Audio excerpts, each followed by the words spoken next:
रब्बना ज़लमना अनफुसना व इन लम तग़फिर लना व तरहमना लनकूनन्न मिनल ख़ासिरीन रब्बना आतिना फ़िद दुनिया हसनतन व फ़िल आखिरति हसनतन व क़िना अज़ाबन नार।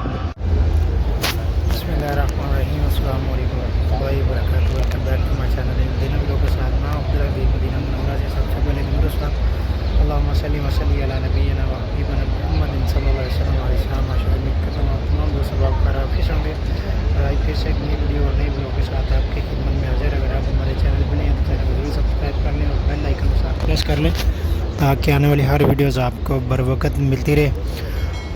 और आज माशाल्लाह माह शबानुल मुअज़्ज़म का आज आखिरी जुम्मतुल मुबारक और इंशाल्लाह आज के जुम्मे में आपके साथ शेयर करेंगे मस्जिद नबवी से जुम्मे का खुतबा। अगर आप हमारे चैनल पर नहीं हैं तो चैनल को ज़रूर सब्सक्राइब कर लें और बिलखुसूस जिन दोस्त हरम की दीवार के दूसरी जानब लोग बाहर धूम में नमाज जुमा की अदायगी करेंगे और सेम इसी तरह से ये 7 जितने भी मरकज़िया में आपको ये पीछे होटल नज़र आ रहे हैं और उसके दूसरी जानब ये जो मैदान है इस जगह पे सेम इन जगह पर लोग नमाज जुमा की अदायगी करेंगे। और अगर आप लोग भी जो देखने वाले सुनने वाले नमाज जुमा की नमाज के लिए मस्जिद नबवी में आ रहे हैं तो कोशिश किया करें टाइम से आएँ। 10 बजे के करीब अगर आप आ जाएँ हरम में दाखिल हो जाएँ तो आपको हरम के अंदर अच्छी जगह मिल जाएगी। तो कोशिश करें जल्दी से जल्दी हरम में आने की ताकि आप भी अच्छी जगह नमाज जुमा की अदायगी कर सकें, वरना आप भी बाहर धूम में और होटल्स की बरामदों में और नीचे सड़कों पे आप नमाज जुमा की अदायगी करेंगे धूम में। तो कोशिश करें जल्दी से जल्दी हरम में नमाज जुमा की अदायगी के लिए आप टाइम से आएँ। और माशाल्लाह आप रश देखें आज कितना रश है। अभी बाहर भी देखें माशाल्लाह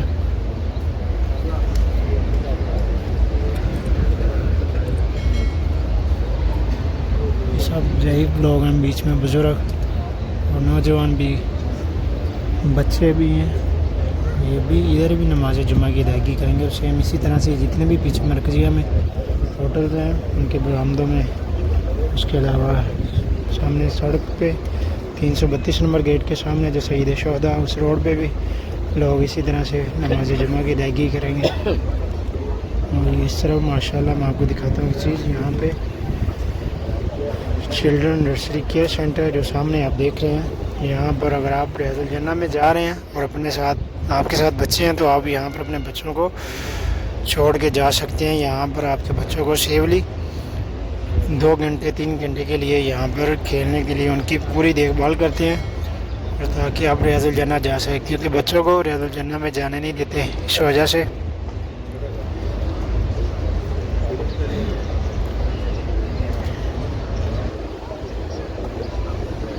तो माशाल्लाह जुम्मे का खुतबा खुद भी सुने और अपने दूसरे दोस्त अहबाब फैमिली के साथ भी शेयर करें। तो वीडियो को लास्ट तक देखें और कमेंट सेक्शन में अपने राय का इज़हार भी ज़रूर दें।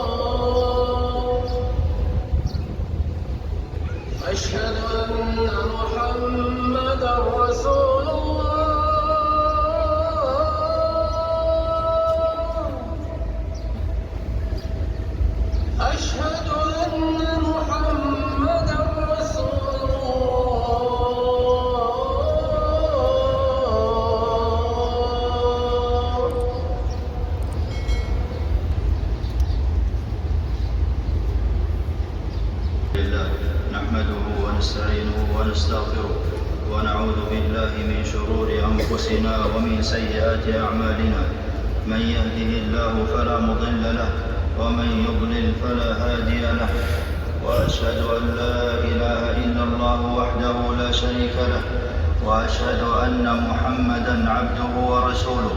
صلى الله عليه وعلى آله وأصحابه وسلم تسليما كثيرا. أما بعد، فاتقوا الله عباد الله حق التقوى وراقبوه في السر والنجوى. أيها المسلمون، دين الإسلام دين متين مبني على أركان تعضدها واجبات، ومجمل بمستحبات، وأحب الأعمال إلى الله ما افترضه على عباده. قال تعالى في الحديث القدسي: وما تقرب إلي عبدي بشيء أحب إلي مما افترضت عليه. رواه البخاري. وأفرض الفرائض وأحبها إلى الله أركان الإسلام 5، منها ما لا تفارق العبد في يومه وليلته وهما الشهادتان، ومنها ما يؤدى في اليوم والليلة مرات، ومنها ما هو في العمر مرة، ومنها ما هو متجدد في العام. وصيام رمضان يعود كل عام إذا دنا موسمه. بشر النبي صلى الله عليه وسلم أصحابه به قائلا لهم: أتاكم رمضان شهر مبارك، فرض الله عز وجل عليكم صياما، تفتح فيه أبواب السماء، وتغلق فيه أبواب الجحيم، وتغل فيه مردة الشياطين. لله فيه ليلة خير من 1000 شهر، من حرم خيرها فقد حرم. رواه النسائي. شهر رمضان ضيف كريم وموسم عزيز، يستقبل بالبشارة والسرور والأفراح. ومن خير ما يستقبل به رمضان الإحسان قبل قدومه، فالمقدمة عنوان على إحسان ما بعدها. وكان رسول الله صلى الله عليه وسلم يستعد له من شعبان توطئة له. قالت عائشة رضي الله عنها: لم أرى النبي صلى الله عليه وسلم صائما من شهر قط أكثر من صيامه من شعبان. متفق عليه. ضيف سريع الارتحال، أيام معدودات، فعلى أصحاب الهمم التعرض لنفحات الرحمن فيه، والعزم على فعل أشرف الطاعات بتحقيق أوجب الواجبات، توحيد رب العالمين، إذ به تتيسر العبادات ويذوق العبد حلاوتها.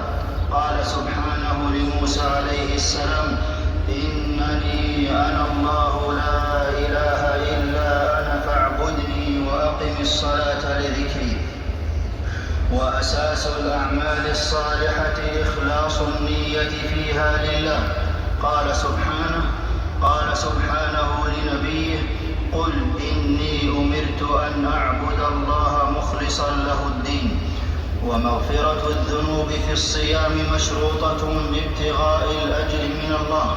قال رسول الله صلى الله عليه وسلم: من صام رمضان إيمانا واحتسابا غفر له ما تقدم من ذنبه.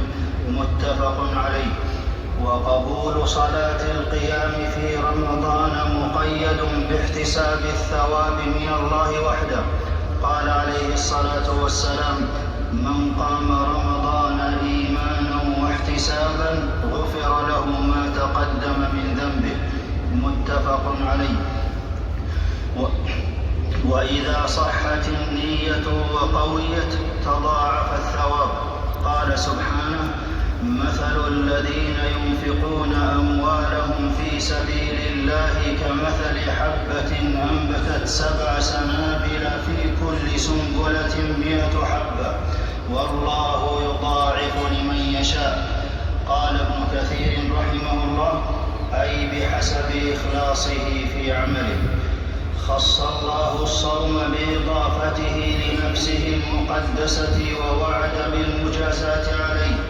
وإذا تولى الكريم الإعطاء بنفسه فلا تسل عن مقدار العطاء. قال عليه الصلاة والسلام: قال الله عز وجل: كل عمل ابن آدم له إلا الصيام فإنه فإنه لي وأنا أجزي به. متفق عليه.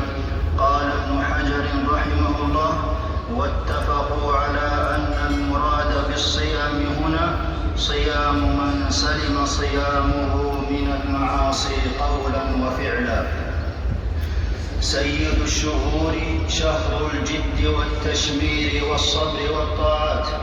أنزل القرآن العظيم فيه في أشرف ليلة منه، وكان جبريل عليه السلام يدارس النبي صلى الله عليه وسلم القرآن فيه.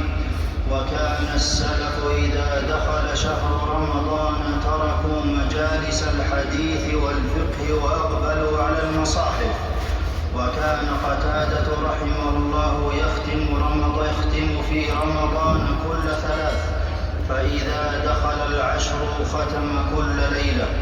فأكثروا في هذا الشهر من تلاوة كتاب ربكم في ليلكم ونهاركم، فبه تنشرح الصدور. وأفضل الصلاة بعد الفريضة صلاة الليل، واجتماع الناس لقيام الليل من خصائص رمضان. قال عليه الصلاة والسلام: من قام مع الإمام حتى ينصرف كتب له قيام ليلة. رواه الترمذي. ولا غنى للعباد عن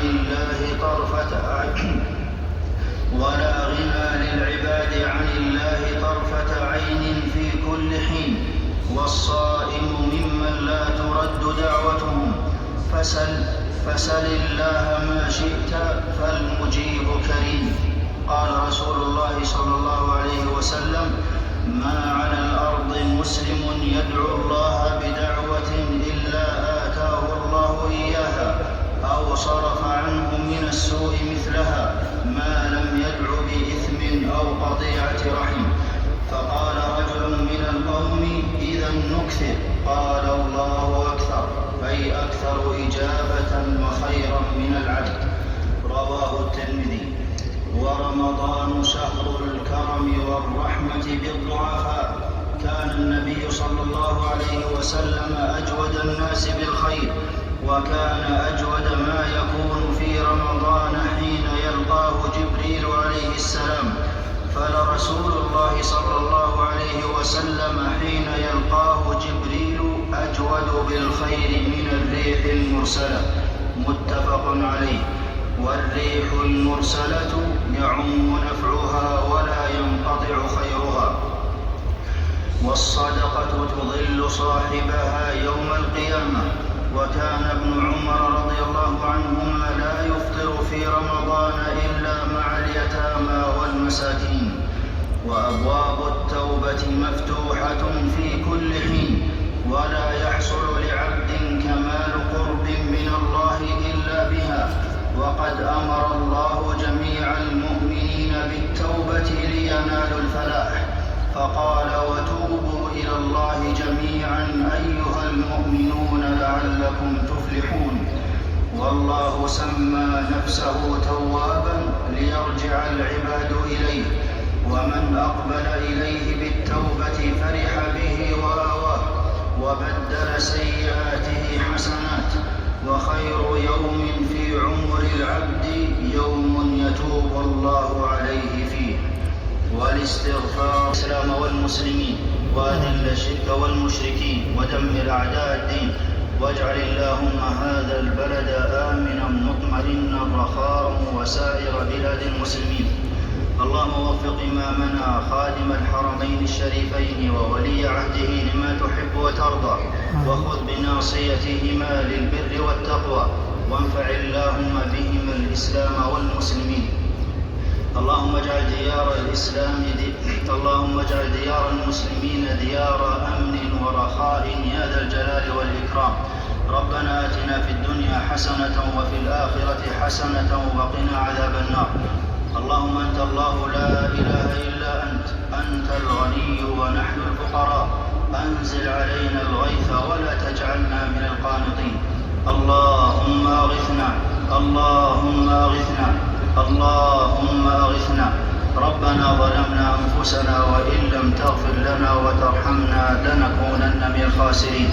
عباد الله، إن الله يأمر بالعدل والإحسان وإيتاء ذي القربى وينهى عن الفحشاء والمنكر والبغي يعظكم لعلكم تذكرون فاذكروا الله العظيم الجليل يذكركم واشكروه على آلائه ونعمه يزدكم ولذكر الله أكبر والله يعلم ما تصنعون. तो गाइस ये था हमारा आज का व्लॉग। नहीं तो आपको ज़रूर पसंद आया होगा। मदीना व्लॉग के साथ अपने भाई को दें इजाज़त। तब तक के लिए इतने इंशाल्लाह मिलते हैं आपको दोबारा नेक्स्ट व्लॉग में। तब तक के लिए अल्लाह हाफिज़। जो हमें याद रखिएगा। अल्लाह हाफिज़। खुदा हाफिज़।